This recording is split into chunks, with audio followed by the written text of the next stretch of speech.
وفات یافتن فوراً امام شدن. حجت خدا بودن، معصوم بودن، بله، خازن علم الله بودن، هادی بودن، منذر بودن، شریک القرآن بودن، صاحب معجزات تمام انبیا و آباء طاهرین شان علیه السلام بودن، همون زمانی که پدرشان حیات بودن. اما روایات در این باب خیلی زیاده که وقتی که دو امام با هم معاصر بودن، یک امام ناطق هست، دیگری صامت.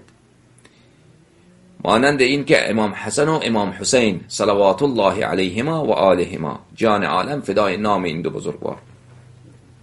حضرت امام مجتبی علیه السلام و حضرت سید الشهدا علیه السلام در زمان پدرشان حضرت امیرالمؤمنین علیه السلام بین مردم بودن. خب در اون زمان امام نبودن، اینا معصوم نبودن، خازن علم الله نبودن، بودن اما صامت بودن. صامت یعنی ساکت.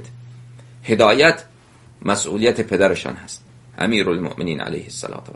مجاری امور در دست ایشان، امر و نهی در دست ایشان.